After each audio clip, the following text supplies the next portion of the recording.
할렐루야. 주님의 은혜와 사랑이 여러분 모두에게 함께하기를 주의 이름으로 축원합니다. 오늘 제목을 다 같이 따라하겠습니다. 시험을 이기는 성도. 여러분, 발이 삐었을 때 어떻게 해야 되나요? 갑자기 발이 삐었을 때 우선 가만히 있는 게 좋다고 합니다. 삔 발을 계속 사용하면 상태가 나빠져 악화되게 됩니다. 만약 할 수 있다면 얼음 찜질을 하는 게 좋은데 발에 열이 많이 발생하기 때문입니다. 우리 성도들의 신앙생활도 마찬가지입니다. 시험을 당할 때 순간적으로 마음을 잘못 먹으면 더욱 이를 그르칠 수 있습니다. 치료 방법도 비슷합니다. 우선 가만히 있는 게 좋습니다. 시험당한 마음으로 사람들을 만나 불평을 쏟아놓으면 오히려 시험에 더 깊이 빠져듭니다. 결국 나중에는 자신이 한 말로 인해 교회를 옮기거나 심지어 예수님을 부인하는 사태까지 벌어집니다. 발목이 조금 삐었는데 나중에 발목을 자르는 사태가 일어나면 안 되지 않습니까? 시험을 당했을 때는 조용히 물러 앉아서 얼음 찜질, 말씀을 묵상하며 기도하고 담임 목사에게 신방을 요청하는 것이 애써 쌓은 신앙을 한꺼번에 무너뜨리지 않는 지혜로운 방법입니다. 사탄은 성도들에게 시험이라는 도구로 찾아옵니다. 이 시험에 빠지면 죄를 짓고 믿음의 자리에서 물러가기도 하고 하나님과의 관계를 소원하기도 합니다. 우리에게 시험이 들어올 때 우리의 연약한 인격을 틈타서 들어옵니다. 사랑이 약한 사람에게는 미움이라는 시험이 들어옵니다. 인내가 부족한 사람에게는 성질 급한 것을 통해서 시험이 침투합니다. 건강하지 못한 사람은 항체가 약해서 바이러스가 침투하여 우리 몸을 망가뜨리는 것처럼 영적으로 연약한 사람은 곧 넘어지고 마는 것입니다.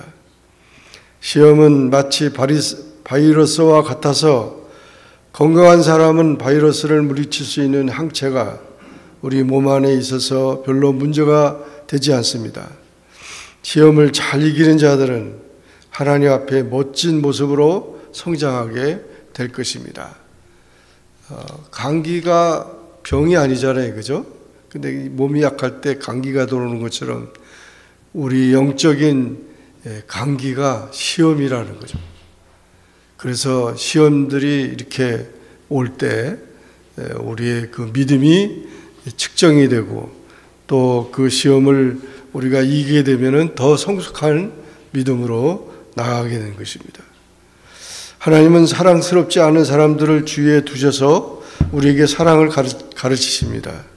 사랑할 만하고 사랑하지 못하고 사랑할 수 없는 사람들을 우리 주변에 두셔서 그 사람을 보면서 사랑을 훈련시키십니다. 우리가 슬픔 속에서 하나님을 찾을 때 진정한 기쁨을 가르쳐 주십니다. 하나님은 우리의 계획대로 일이 진행되지 않고 혼란스럽고 당황스러운 상황을 경험하게 하심으로 우리 안에 진정한 평안을 허락하십니다. 우리는 걱정과 두려움으로 시험당하는 상황 속에서 하나님을 신뢰함으로 진정한 평안을 배우게 됩니다. 기다려야만 하는 압박을 당하고 분노와 조급함의 시험이 있는 상황 속에서는 인내심을 더하게 합니다. 정직함은 거짓을 말하게 하는 시험을 이김으로써 만들어집니다. 겸손함은 우리가 자만하지 않으려 할 때 자라납니다. 인내심은 포기하려는 시험을 이겨낼 때마다 강해집니다. 시험을 이길 때마다 우리는 더욱 예수님을 닮아가는 것입니다. 그래서 우리 신앙인들에게 시험은 필요한 겁니다. 그 시험이 우리 신앙을 더 아름답게 하고 예수님을 닮아가게 한다는 거예요. 그래서 갈라디아서 5장 22절 23절에 보니까 오직 성령의 열매는 사랑과 희락과 화평과 오래 참음과 자비와 양성과 충성과 온유와 절제니 이 같은 것을 금지할 법이 없느니라. 우리가 성령의 열매를, 이렇게 아름다운 열매를 맺는다는 것은 예수 그리스도를 닮는다는 것입니다. 열매는 그냥 바로 맺히는 게 아니고 기다려야 돼요. 그래서 열매가 맺혀지는 것처럼 우리 신앙이 처음부터 예수 믿기 처음에 그냥 예수님을 닮은 게 아니고, 예수님을 닮는다는 것은 오랫동안 신앙생활 하면서 열매처럼 천천히 자라고 익어가는 것입니다. 시험은 어떻게 다가옵니까? 보통 사람들은 사탄이 내게 역사하는 것을 잘 모릅니다. 사탄이 하는 일에 예측 가능하다는 사실을 알면 도움이 될 것입니다. 왜냐하면 사탄은 태초부터 지금까지 같은 전략과 낙은 속임수를 사용해 왔습니다. 그래서 시험에 4단계 과정이 있습니다. 사탄이 아담과 이브 그리고 예수님을 시험할 때도 그 방법을 사용했습니다. 첫째, 우리는 사탄이 우리 안에 욕구를 일으킵니다. 사탄은 우리에게 악한 욕구를 충족시키려 하거나 정당한 욕구를 잘못된 방법으로 충족하라고 다그칩니다. 왜냐하면 그것은 유혹이라는 것을 통해서 찾아오기 때문입니다. 만일 우리에게 내적인 욕구가 없다면 시험이 우리의 관심을 끌 수 없을 것입니다. 시험은 항상 상황이 아닌 우리 마음에서 일어납니다. 마가복음 7장 21절 23절에 보면 속에서 그 사람의 마음에서 나오는 것은 악한 생각, 곧 음란과 도적질과 살인과 간음과 탐욕과 악독과 속임과 음탕과 흘기는 눈과 회방과 교만과 광패니, 이 모든 악한 것이 다 속에서 나와서 사람을 더럽게 하느니라. 그래서 이 잘못된 것들이 다 이 내 마음 속에서 우러나온다. 여러분, 이 음식이 꾸정물은 위에 가 보면 맑은 것 같지만은 밑에는 그냥 오만 가지가 다 밑에 깔아앉아 있죠. 그거 자꾸 지어봐요. 그냥 완전히 그냥 더러워진 거죠. 그래서 이와 같이 너희 중에 싸움이, 야고보서 4장 1절에 보면 다툼이 어디로 쫓아나느냐, 너희 주체 중에서 싸우는 정욕으로 쫓아나는 것이 아니냐. 우선 우리 마음이 그렇게 우리 유혹을 받기 쉽다고 하는 것입니다. 두 번째, 사탄은 의심하게 합니다. 사탄은 우리가 하나님 말씀을 의심하게 하려고 온갖 애를 씁니다. 그래서 하나님이 말씀하셨는데 그게 정말이야? 정말 그것을 하나님이 먹지 말라고 했어? 하나님이 또 다른 사람에게 어떤 시기에만 말씀한 거 아닐까? 하나님이 우리가 행복하기를 바라시나? 뭐 이러면서 자꾸 질문을 해요. 질문을 해서 혼돈하게 만들어요. 그래서 아담과 하와가 마귀에게 유혹의 시험에 빠진 것은 그 질문에 그냥 질문 같지 않으면 답변하지 않으면 되는데 그 질문을 답변하니까 꼬리를 물고 계속 그래서 유혹을 한다는 거죠. 거기에 의심하게 하는 것입니다. 의심하게 하는 것, 이것이 바로 사탄의 전략이라는 것입니다. 세 번째, 사탄은 거짓말을 합니다. 사탄은 진실을 말할 능력이 없으며 거짓의 아비입니다. 요한복음 8장 44절, 너희는 너희 아비 마귀에게서 났으니 너희 아비 욕심을 너희도 행하고자 하느니라. 저는 처음부터 살인한 자요 진리가 그 속에 없으므로 진리에 서지 못하고 거짓을 말할 때마다 제 것으로 말하나니 이는 저가 거짓말쟁이요 거짓의 아비가 되었음이니라. 사탄은 자신의 거짓말로 사람들을 유혹합니다. 에덴 동산에서 사탄이 하와를 거짓말로 유혹했습니다. 선악과를 따먹으면 하나님께서는 정령 죽으리라 그랬는데 그거 따먹어도 안 죽어. 이렇게 거짓말을 완전히 거짓말하는 거죠. 그래서 오히려 그거 따먹으면 너희들이 더 하나님처럼 더 똑똑해진다. 그렇게 한 것입니다. 이 거짓말을 잘하는 사람들은 그 뒤에 마귀가 붙어가지고 다닌다는 것을 항상 기억해야 합니다. 작은 죄는 임신 초기와 같습니다. 결국 그 모습을 드러나게 될 것입니다. 네 번째로 사탄은 불순종하게 합니다. 생각했던 것을 행동으로 옮기게 한다는 것이죠.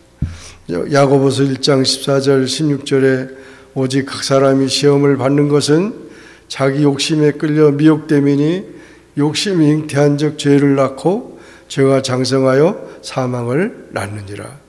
내 사랑하는 형제들아 속지 말라 그랬어요.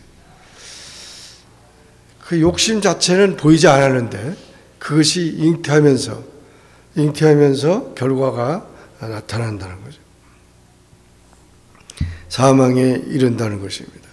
그러면 어떻게 시험을 이길 수 있습니까? 우선 두려워하지 말아야 됩니다. 우리는 절대로 시험에서 벗어날 수는 없습니다.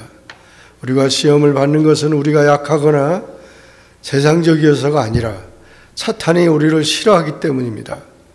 하나님 앞에서 잘 살고 있는 우리 모습을 싫어하기 때문에 우리를 그렇게 살지 못하도록 시험하는 것입니다. 시험은 타락한 세상에 살고 있는 한 우리는 매일같이 당연히 경험하게 되는 것입니다. 그렇잖아요. 감기가 계속 돌잖아요. 그래서 나는 건강하니까 감기 안 걸릴 거야. 안 걸릴 사람이 어디 있어요? 걸릴 수가 있는 거죠. 그러나 그 감기를 이겨야 되잖아요. 이겨야 되는 것처럼 우리 시험도 마찬가지입니다. 시험이 돌아다녀요. 다 돌아다니는데 그것이 붙어가지고 계속 괴롭히면은 결국 죄를 짓게 되는 거죠. 고린도전서 10장 13절에는 사람이 감당할 시험 밖에는 너희에게 당한 것이 없나니 오직 하나님은 미쁘사 너희가 감당치 못할 시험 당함을 허락지 아니하시고 시험 당할 즈음에 또한 피할 길을 내사 너희로 능히 감당하게 하시느니라. 이 시험이 감당 못할 시험이 없다는 것이요. 그러니까 이게 이런 시험이 나에게 있구나. 그러면 잘 그것을 극복하고 이겨야 되죠. 우리가 시험을 받는 것은 죄가 아닙니다. 예수님도 시험을 받으셨지만 죄를 짓지 않으셨습니다. 히브리서 4장 15절 우리에게 있는 대제사장은 우리 연약함을 체휼하지 아니하는 자가 아니요 모든 일에 우리와 한결같이 시험을 받은 자로되 죄는 없으시니라. 시험을 받지만은 죄를 짓지 말라는 거죠. 마틴 루터는 이렇게 말했습니다. 날아다니는 새가 당신의 머리 위로 날아가는 것은 막을 수가 없지만 당신 머리 위에 둥지를 트고 그리고 거기서 이렇게 살면은 그것은 왜 그거를 처리하지 못하냐. 그렇게 마틴 루터가 말했습니다. 사실 우리가 하나님과 더 가까워질수록 사탄은 우리를 더 시험합니다. 그러나 놀라거나 부끄러워하지 마십시오. 하나님께 초점을 맞추시고 이 시험을 이기는 성도가 되시기를 주의 이름으로 축원합니다. 두 번째로 시험의 양상을 파악하고 그것에 대비하라는 거죠. 어떤 때는 시험에 넘어가지 않는 분명한 방패가 하게 되는 날이 있는가 하면 또 어떤 상황들은 우리를 바로 시험에 넘어지게 하는 그런 때가 있습니다. 사탄은 이를 분명히 알고 있기 때문에 우리의 약점을 틈타서 유혹하고 넘어뜨리려고 합니다. 그러면 여러분 자기 자신의 약점을 잘 아셔야 돼요. 이게 내 약점이 이런 게 약점이 있구나. 그것을 피해야 되죠. 근데 그 약점을 가지고 그냥 해보려고 하면 100번 다 실패하는 거죠. C.S. 루이스라는 기독교 그 문학가가 있는데 그 사람의 스크루 테이프라고 하는 편지가 있어요. 고전적인 편지인데 경험이 많고 노예한 고참 악마 스크루 테이프가 자신의 조카이자 풋내기 악마인 윈 우드에게 인간을 유혹하는 방법에 대해서 충고하는 31통의 편지, 이제 그런 글을 썼는데, 문학작품으로 썼는데, 거기에 보면은 악마들이 7가지 유혹의 기술이 있다고 썼어요. 어떤 기술이 있는지 한번 보세요. 악마들은 사람을 피곤하게 하고 짜증나게 한다. 나를 피곤하게 하고 짜증나게 하면 사탄아 물러가라! 이렇게 하셔야 돼요. 그렇게 하셔야 돼요. 이제 마귀의 기술이니까. 영혼을 위해 기도만 하고 기본적인 의무에 소홀하게 하라. 그래서 교회만 가고 가정은 뭐가 되든 안 되든 그냥 내팽개치고 막 이렇게 하라는 거예요. 그거 아니죠. 그러니까 우리가 영적인 일을 힘써도 가정에 할 일을 할 때 하고 내가 해야 할 모든 것들을 잘 해야 되는 거죠. 또 세상을 목적으로 믿음을 수단으로 삼게 하라. 거꾸로 된 거죠. 그죠? 세상을 목적으로. 그러니까 세상에 성공하고 세상에서 승리하기 위해서 믿음을 갖다가 이용을 해라. 이런 얘기. 완전 기복적인 거죠. 참과 거짓을 따지는 생각을 못하게 하라. 그래서 참인지 거짓인지 그거를 분별을 못하게 한 자꾸 그거 뭐예요? 마술하는 사람. 그게 마술이 뭐예요? 속이는 거잖아요. 눈 속이는 거잖아요. 막 이렇게 해가지고 속여서 그런 걸 혼돈하게 한다는 거예요. 아, 이게 참인지 거짓인지 분간하지 못하도록 그렇게 마귀가 한다는 것입니다. 세상의 기준과 관습과 유형에 따르게 하라.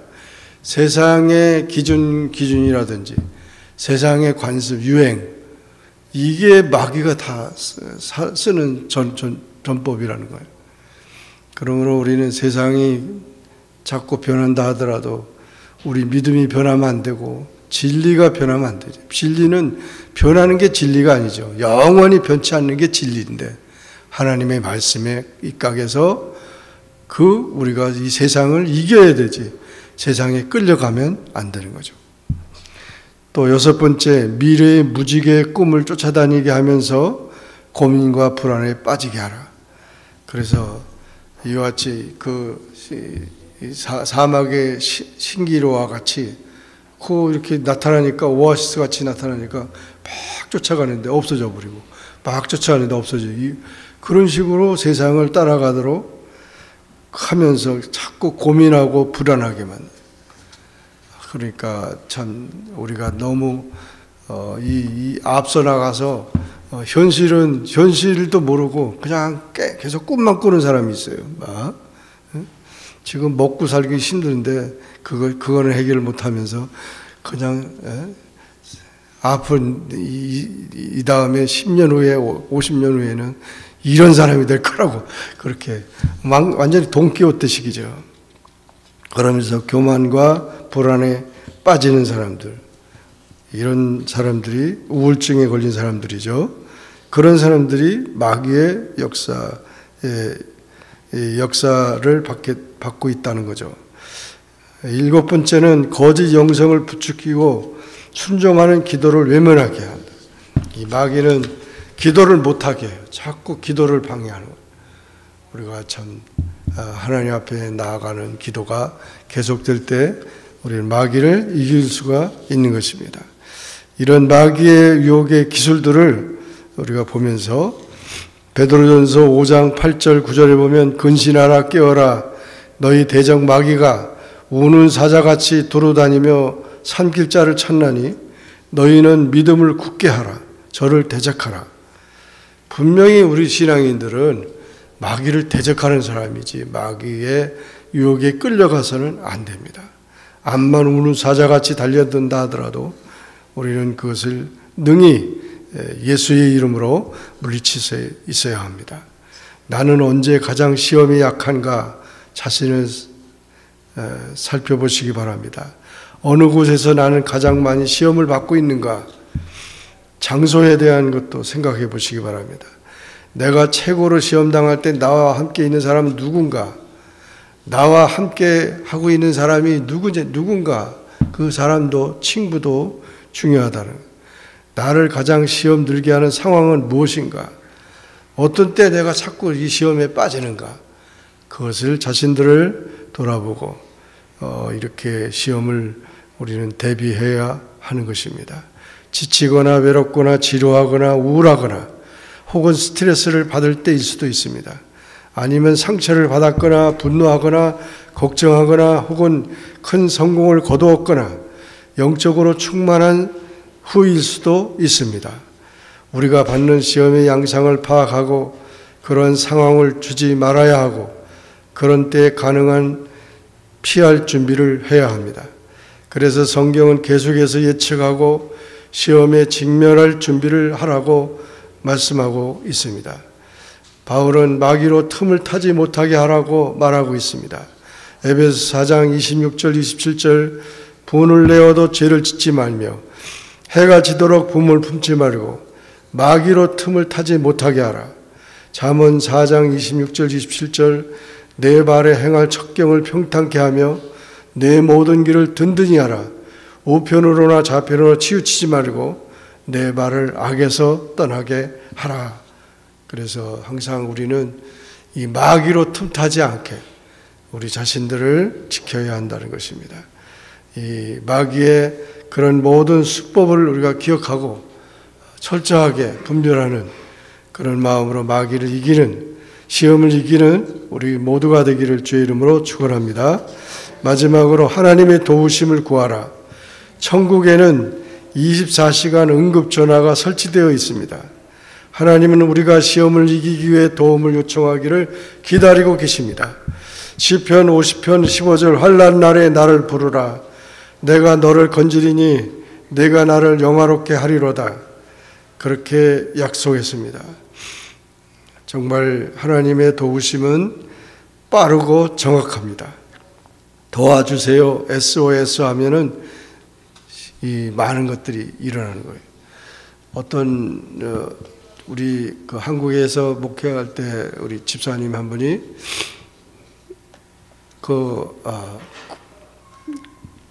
군부대 이제 장교인데 뭐 회식 자리 가니까 뭐 술 마시고 뭐 막 근데 신앙을 가졌어요. 신앙을 가져가지고 자기 아내한테 내가 오늘 회식 자리에 가니까 나를 위해서 좀 기도해 달라고 이랬다는 거예요. 그래서 그러면서 그 시험들을 다 이렇게 이겨갔다고 그런 얘기를. 여러분, 자기가 시험 당하는데 자기 혼자 이기려고 하지 마시고 기도의 사람들을 우리는 또 이게 하나님의 도움을 우리가 구해야 합니다. 시험이 닥치면 하나님과 긴 대화를 나눌 시간이 없습니다. 그냥 소리치면 됩니다. 도와주세요. 내가 급해요. 나를 도와주세요. 그 순간 짤막하게 기도해야 합니다. 다윗이나 다니엘이나 베드로나 바울이나 그리고 수백만의 명의 사람들이 어려움에 처할 때 이런 즉각적인 기도를 했습니다. 성경을 도움을 구하는 우리의 기도를 반드시 응답하신다고 보장하고 있습니다. 왜냐하면 예수님은 우리의 고통을 함께 아파하시기 때문입니다. 하나님은 우리가 시험을 이기도록 도와주려고 기다리고 계신다면 왜 우리는 더 자주 그분에게 도움을 요청하지 않습니까? 솔직히 말해서 때때로 우리는 도움을 받는 것을 원하지 않기 때문입니다. 잘못되었다는 것을 알면서도 우리는 시험에 빠집니다. 그 순간 우리는 우리 자신에게 무엇이 더 좋은지를 하나님보다 더 잘 안다고 생각합니다. 어떤 때는 우리가 계속 같은 시험에 빠지는 것이 부끄러워 하나님께 도움을 요청하지 못합니다. 하지만 하나님은 우리가 계속 그분에게 되돌아간다 해서 화를 내시거나 지루해 하시거나 조급해 하시지 않습니다. 히브리서 4장 16절 그러므로 우리가 긍휼하심을 받고 때를 따라 돕는 은혜를 얻기 위하여 은혜의 보좌 앞에 담대히 나아갈 것이니라 했습니다. 하나님의 사랑은 영원합니다. 하나님은 영원히 인내하십니다. 우리가 시험을 이기기 위해 하루에 200번 하나님께 도움을 구한다 해도 하나님이 기꺼이 자비와 은혜를 베푸실 것입니다. 그러니 담대히 나아가십시오. 옳은 일을 하기 위해 힘을 달라고 구하십시오. 그리고 그것을 주실 것을 기대하십시오. 시험은 우리가 계속 하나님을 의지하게 합니다. 여러분, 바람이 불면 나무가 어떻게 되죠? 나무의 뿌리는 더 튼튼해져요. 바람이 불면. 바람이 안 불면은 나무 뿌리가 그렇게 강해지지 않은데, 바람이 불면 우리가 안 쓰러지려고 막 하니까 더 강해져요. 그러니 우리가 시험을 맞설 때마다 우리는 더 예수님을 닮아가는 것입니다. 굴복하거나 포기하지 말고 하나님을 바라보시기 바랍니다. 하나님의 도우심을 바라고 상급이 있음을 기다리고 기억하는 여러분 모두가 되기를 주의 이름으로 축원합니다. 기도하겠습니다. 사랑의 주님, 감사합니다. 오늘도 주님 앞에 나와 예배하게 하시고 주님을 경배하게 하시니 감사합니다. 시험을 이기는 성도가 되게 하옵소서. 세상에서 감기 때문에 우리가 모든 일을 주저하고 힘들어하고 피곤해하는데, 영적 감기인 이 시험에 빠져서 우리가 허우적거리는 것을 하나님 기뻐하지 않습니다. 분명히 그 모든 것을 이기고 항상 더 주님을 닮아가는 우리 온 성도가 될 수 있게 축복하여 주옵소서. 예수님의 이름으로 기도하옵나이다. 아멘.